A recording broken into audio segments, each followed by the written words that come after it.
Okay, super quick. As quick as I can make it. I bet you they're going to be over 3 minutes long.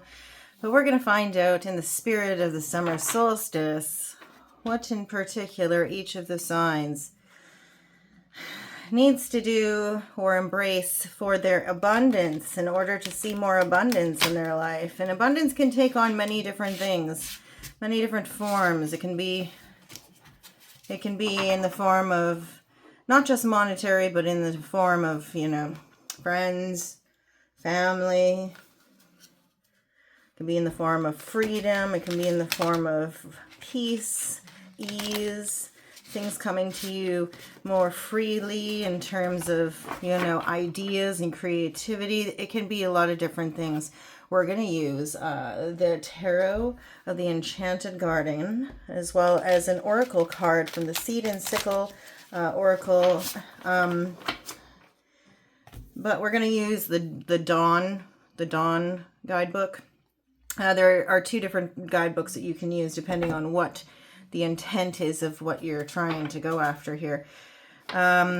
We're going to have what form of abundance you can look for or embrace most during the year, as well as two things that can support you in getting that from the tarot itself, followed by an oracle card. Okay, so let's get started. There's your introduction. We'll see you at your sign. Okie dokie, Taurus. Let's see where you can find your abundance at. Doing a little thing here with that. So let's see what we can see using the Tarot of the Enchanted Garden. Is a very stiff deck, and it's difficult to... It's actually hurting my thumb at this point to shuffle because I've been through like a ton of signs. So... anyway, we're going to shuffle as best we can without hurting our hands, because I've done almost all the signs now, so we're going to shuffle like a loser. Okay, all right. Okay, for Taurus, Sun, Moon, Rising, and Venus, abundance, and supporting. Okie dokie. Okay. So we have the High Priestess, using your intuition, looking at the secrets of the occult, kind of delving a little bit deeper into the esoteric in and of itself, whether it be astrology, tarot, gemstones, even just, the mysteries of the occult, or darker side of, not the darker side of spirituality, but the hidden side of spirituality, the mysteries of spirituality, the things that are normally kept secret or hidden. This could also be about following your intuition. There might be something that's been kind of nagging you that you thought you'd be successful with, or would bring you some peace of mind or some clarity in your creative side, that kind of a thing. That's normally what we see with the High Priestess is embracing what your intuition is trying to tell you, going with your gut. This could also be about secrets, keeping secrets usually.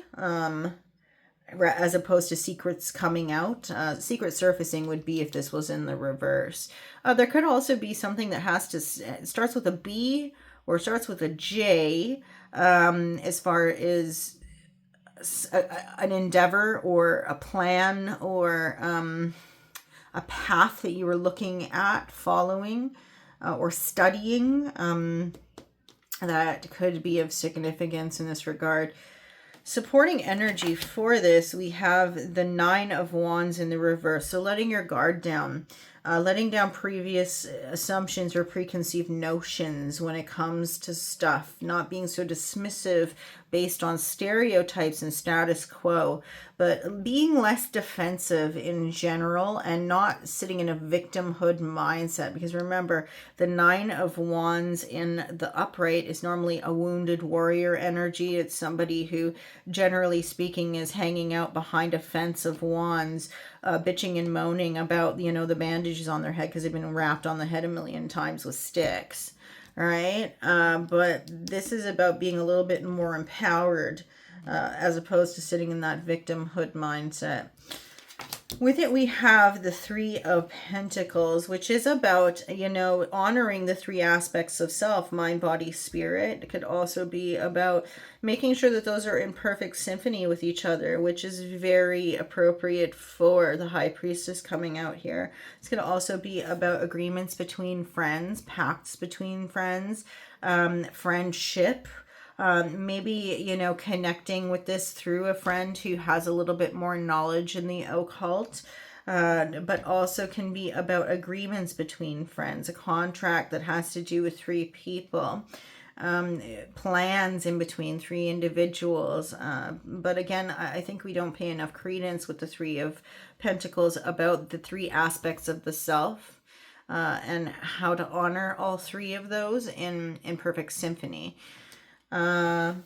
Advice for you, Taurus, using card vomit from the Seed and Sickle Oracle. Just bear with me a sec.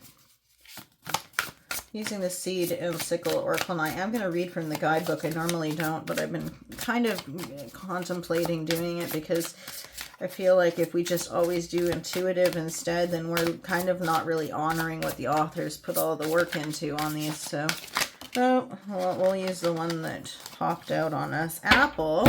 Okay. So Apple 53.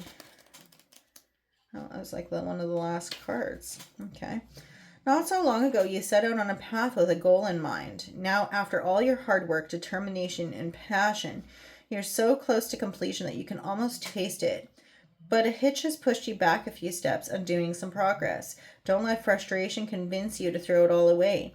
Have patience. Untangle the knot in front of you and accept that delays are inevitable. Success will be just as sweet tomorrow as it would be today.